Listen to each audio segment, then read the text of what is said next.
Assalamualaikum warahmatullahi wabarakatuh.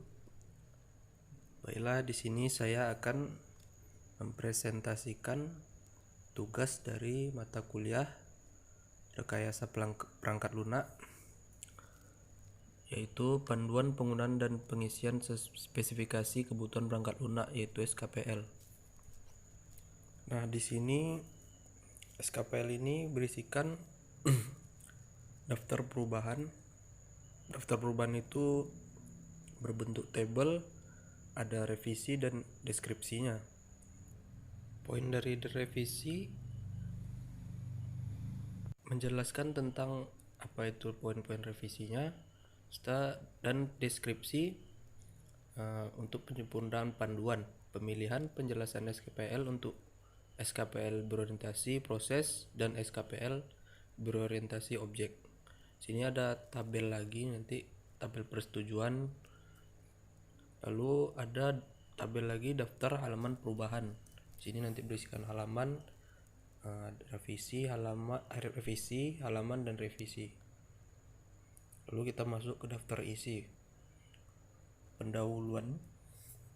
Dokumen ini akan berisi penjelasan pemakaian dan penulisan dokumen spesifikasi kebutuhan perangkat lunak atau disingkat SKPL atau Software Requirement Specification atau disingkat SRS. Untuk penamaan dokumen ini selanjutnya akan digunakan istilah SKPL. Pada dasarnya SKPL adalah suatu dokumen yang menyatakan kebutuhan perangkat lunak sebagai hasil dari proses analisis yang dilakukan dalam konteks pengembangan perangkat lunak. Dokumen ini digunakan untuk acuan dalam penulisan SKPL. Akan diberikan juga beberapa outline dari SKPL. Lalu masuk ke poin definisi dan singkatan akronim. SKPL berarti spesifikasi kebutuhan perangkat lunak, SRS Software Requirement Specification, IEE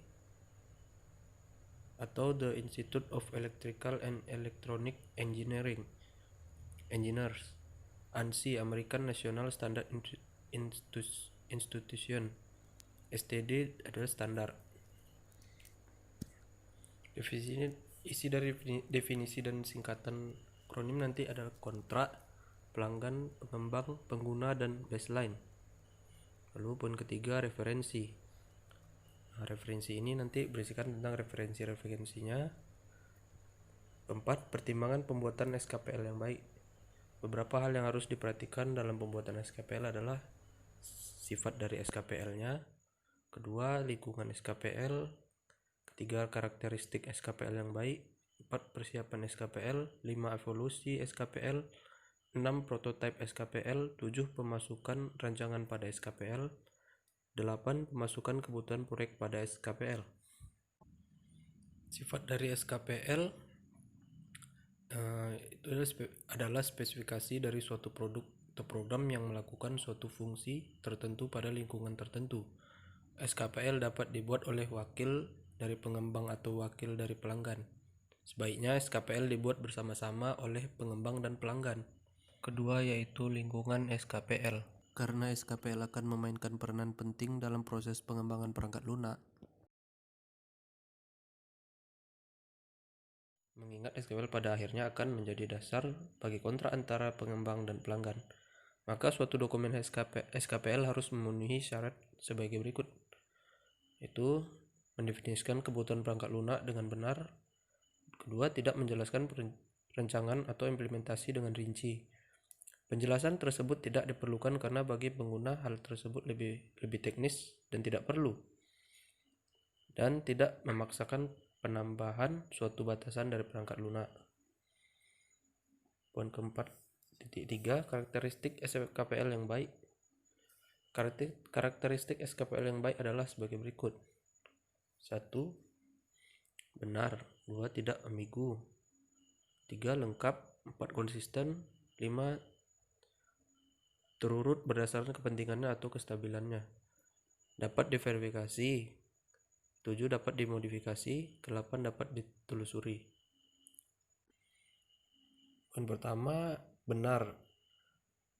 SKPL dianggap benar jika dan hanya jika setiap kebutuhan yang tercantum dalam dokumen adalah kebutuhan yang akan dipenuhi oleh perangkat lunak. Tidak ada kakas atau tools prosedur yang dapat menjamin kebenaran untuk memverifikasinya. SKPL harus diperbandingkan dengan spesifikasi yang mendahulunya, misalnya kontrak, requirement for proposal, system specification, dan lain-lain. Tidak ambigu ini, itu SKPL tidak ambigu jika dan hanya jika setiap kebutuhan yang ditetapkan hanya memiliki suatu interpretasi. Minimum kebutuhan dari setiap karakteristik produk akhir dijelaskan dalam suatu istilah yang unik. Jika istilah tersebut memiliki banyak arti, pada harus diberikan penjelasan. Jadi SKPL tidak boleh membingungkan baik pembuat ataupun yang akan menggunakannya. Contoh, pernyataan kebutuhan yang ambigu. Perangkat lunak Fulan Soft menampilkan data Fulan di layar monitor dengan cukup cepat. Contoh kedua yang lebih baik dari pernyataan tersebut adalah perangkat lunak Fulan Soft menampilkan data Fulan di layar monitor dalam waktu maksimum 3 detik setelah permintaan tampilan data diajukan. Kelemahan bahasa manusia. Kebutuhan yang sering ditulis dalam bahasa manusia, misalnya bahasa Indonesia atau bahasa Inggris. Bahasa manusia ini sering tidak jelas atau ambigu. Bahasa yang digunakan dalam SKPL harus didiskusikan oleh pihak lain yang independen untuk mengidentifikasi ketidakjelasan dalam pemakaian bahasa. Terus poin bahasa spesifikasi kebutuhan. Salah satu cara untuk menghilangkan keraguan dalam penulisan bahasa ini adalah dengan menuliskan SKPL dengan suatu bahasa spesifikasi kebutuhan yang khusus. Contohnya bahasa algoritmik, bahasa Z, pseudokode. Pemroses bahasanya akan dapat mendeteksi kesalahan leksikal, sintaks, atau semantik. Kelemahan dalam menggunakan bahasa tersebut adalah waktu yang panjang untuk mempelajarinya. Juga banyak pengguna non-teknis akan kesulitan, yaitu alat presentasi. Secara umum, kebutuhan, metode, dan bahasa serta alat pendukungnya akan dibagi menjadi 3 kategori, yaitu objek, proses, dan perilaku. Pendekatan berbasis objek akan mengorganisasikan kebutuhan dalam bentuk objek-objek. Setiap objek mempunyai atribut dan layanan. Objek-objek ini saling berkomunikasi melalui pemanggilan pesan. Pemanggilan pesan saling sederhana dilakukan dengan meminta objek tertentu untuk menjalankan layanannya atau fungsinya. Pendekatan berbasis proses akan mengatur kebutuhan menjadi fungsi-fungsi secara hierarkis yang saling berkomunikasi melalui suatu jalur aliran data. Pendekatan berbasis perilaku menjelaskan perilaku eksternal dari sistem dalam suatu pendekatan abstrak. Fungsi matematika atau mesin status. Manfaat pemakaian suatu kakas dan metode dalam penyiapan SKPL bergantung pada ukuran dan kompleksitas dari program. Penggunaan berbagai pendekatan ini akan lebih baik dibarengi dengan deskripsi bahasa alami. Dengan demikian, pelanggan yang tidak biasa dengan notasi tersebut akan tetap dapat mengerti SKPL. Poin selanjutnya yaitu lengkap. SKPL adalah lengkap jika dan hanya jika sudah melibatkan elemen-elemen berikut. 1. Semua kebutuhan yang sudah tercakup, fungsionalitas, performansi, batasan perancangan, atribut atau antarmuka eksternal. Definisi semua jenis masukan pada berbagai situasi, baik untuk masukan yang valid maupun tidak. Referensi yang lengkap dari setiap gambar, tabel dan diagram pada SKPL, dan disertai dengan semua istilah yang digunakan dan unit yang digunakan sebagai pengukur. Poin selanjutnya adalah konsisten. Yang dimaksud di sini adalah konsistensi internal. Jika suatu SKPL tidak mengacu ke dokumen lain yang sifatnya memiliki tingkat lebih tinggi atau lebih dahulu ada atau secara sistem lebih luas cakupannya, maka SKPL tersebut tidak benar. Suatu dokumen tidak konsisten secara internal jika dan hanya jika tidak ada kebutuhan yang konflik. Ada 3 tipe yang dapat menyebabkan konflik dalam SKPL. Satu, karakteristik yang ditentukan pada objek nyata mungkin konflik. Dua, kemungkinan ada konflik logika antara dua aksi. Tiga, dua atau lebih kebutuhan mungkin menggambarkan atau mewakili objek dunia nyata yang sama. Namun demikian, gunakanlah istilah yang berbeda untuk menjelaskan kebutuhan yang berbeda. Misalnya, suatu program meminta masukan dari pengguna mungkin disebut sebagai masukan, tetapi pada kebutuhan lain mungkin disebut panduan bagi pengguna. Poin selanjutnya, pengurutan berdasarkan kepentingannya atau kestabilannya. Suatu SKPL diurutkan berdasarkan tingkat kepentingan atau kestabilan dari setiap kebutuhannya. Hal tersebut dapat diberikan suatu tanda untuk menunjukkan kepentingan atau kestabilannya. Umumnya, semua kebutuhan yang berhubungan dengan produk perangkat lunak tidak memiliki tingkat kepentingan yang sama. Beberapa kebutuhan mungkin bersifat harus, khususnya untuk aplikasi yang kritis, sementara yang lain bersifat diinginkan. Selanjutnya, tingkat kestabilan. Suatu metode untuk menyatakan kebutuhan adalah dengan menggunakan ukuran kestabilan.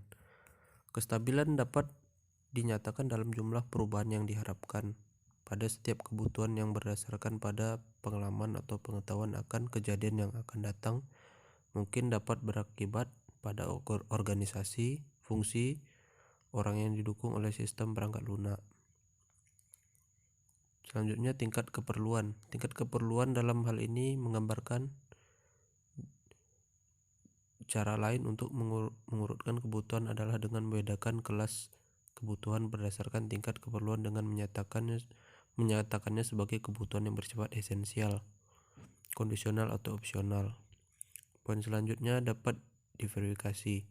Suatu SKPL disebut dapat diverifikasi jika dan hanya jika setiap kebutuhan yang dinyatakan di dalamnya dapat diverifikasi.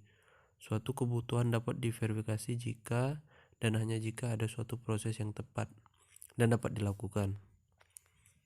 Selanjutnya, dapat dimodifikasi. SKPL dapat dimodifikasi jika dan hanya jika strukturnya memungkinkan setiap perubahan terhadap kebutuhan dan dapat dibuat secara mudah, lengkap dan konsisten, dengan tetap bertahankan struktur dan gaya yang digunakan. Selanjutnya, dapat ditelusuri. SKPL dapat ditelusuri jika asal dari kebutuhan sudah jelas dan memberikan fasilitas untuk mengacu setiap kebutuhan dalam pengembangan masa depan dan perbaikan dokumen. Ada dua tipe kemampuan penelusuran yang dianjurkan. Satu, dapat ditelusuri ke belakang, yaitu terhadap tahapan sebelumnya, artinya melihat pada pengacuan setiap kebutuhan ke sumber pada dokumen sebelumnya. Kedua, dapat ditelusuri ke depan, yaitu terhadap semua dokumen yang dibuat kemudian didasarkan pada SKPL, artinya melihat pada keberadaan nama atau nomor referensi yang unik setiap kebutuhan pada SKPL yang dapat diacu nantinya.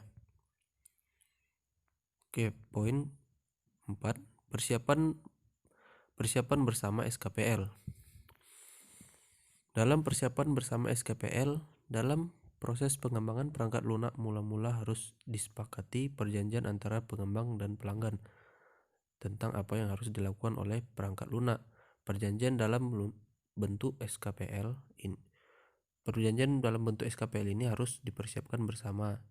Hal ini penting karena biasanya baik pelanggan ataupun pengembang tidak dapat menulis SKPL sendiri. Pelanggan biasanya tidak mengerti proses perancangan dan pengembangan yang cukup untuk menulis SKPL. Pengembang biasanya tidak mengerti masalah pelanggan untuk menentukan setiap kebutuhan. Karena itu, pelanggan dan pengembang harus bekerja sama mengembangkan SKPL. Evolusi SKPL. SKPL dapat berevolusi karena kemajuan proses pengembangan perangkat lunak. Spesifikasi rinci pada saat proyek dimulai mungkin tidak bisa dilakukan. Perubahan-perubahan tambahan diperlukan untuk mengatasi defisiensi, menutupi kelemahan-kelemahan atau ketidakakuratan pada SKPL. Dua pertimbangan utama dalam proses ini adalah sebagai berikut. Yang pertama, kebutuhan harus dispesifikasikan selengkap dan serinci mungkin, walaupun tahu bahwa perubahan atau revisi pasti terjadi kemudian. Ketidaklengkapan yang diketahui harus dicatat. Kedua, proses perubahan formal dapat dimulai untuk mengidentifikasi, mengendalikan, menurut, dan melaporkan setiap perubahan. Perubahan kebutuhan yang disetujui disertakan pada SKPL untuk menyediakan jejak audit yang lengkap dan akurat pada perubahan, memungkinkan pengkaji ulangan bagian SKPL yang kini maupun akan datang. Prototipe atau purwarupa sering digunakan selama fase kebutuhan dalam proyek. Banyak kakas yang sudah tersedia untuk membuat prototipe yang hanya menampilkan beberapa aspek karakteristik dari sistem. Prototipe ini biasanya dibuat dengan sangat cepat dan mudah. Prototipe berguna karena 3 alasan. Yang pertama, pelanggan biasanya lebih mudah melihat prototipe dan bereaksi daripada membaca SKPL. Jadi kadang-kadang prototipe memungkinkan pengembangan mendapatkan umpan balik dari pelanggan dengan cepat. Kedua, prototipe mampu menampilkan aspek yang tidak terantisipasi pada perilaku sistem. Jadi kadang-kadang tidak hanya memberikan jawaban tetapi juga menimbulkan pertanyaan baru. Hal ini akan membantu mengungkapkan semua kebutuhan yang perlu ada pada SKPL. Ketiga, SKPL yang menggunakan teknik prototipe cenderung lebih sedikit mengalami perubahan selama pengembangan sehingga dapat mengurangi waktu pengembangan. Pemasukan rancangan pada SKPL. Suatu kebutuhan mendefinisikan fungsi pada sistem yang kelihatan dari luar. Suatu rancangan menjelaskan tentang subkomponen dari sistem atau antarmukanya dengan komponen lain. Penulis SKPL harus secara jelas membedakan antara memberikan batasan rancangan dengan rancangan itu sendiri. Setiap kebutuhan dalam SKPL akan membatasi alternatif rancangan yang bisa dipilih. Tetapi hal ini bukan berarti setiap kebutuhan adalah rancangan. Pemasukan kebutuhan proyek pada SKPL. SKPL seharusnya mengarah ke produk perangkat lunak, bukan proses untuk menghasilkannya. Kebutuhan proyek menyatakan persetujuan antara pelanggan dan pengembang tentang masalah kontrak berhubungan dengan produksi perangkat lunak dan sebaiknya tidak diikut-sertakan dalam SKPL. Hal-hal yang menyangkut kebutuhan proyek antara lain biaya, jadwal penyerahan, aturan pelaporan, metode pengembangan perangkat lunak, jaminan kualitas, kriteria validasi dan verifikasi, aturan penerimaan. Kebutuhan proyek akan ditentukan pada dokumen lain, umumnya dalam dokumen perencanaan pengembangan perangkat lunak, perencanaan jaminan kualitas atau statement of work.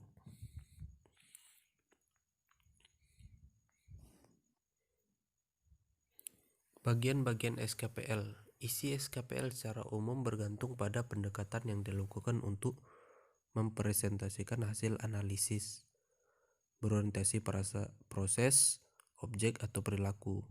Karena uraian menjelaskan hasil analisis bergantung pada model analisis yang dihasilkan. Kerangka umum SKPL memuat hal-hal sebagai berikut. 1. Pendahuluan. Itu berisikan tujuan, lingkup, definisi dan singkatan akronim, referensi, deskripsi umum dokumen. Kedua, deskripsi umum perangkat lunak. Berisikan deskripsi umum sistem, fungsi produk, karakteristik pengguna, batasan-batasan, lingkungan operasi.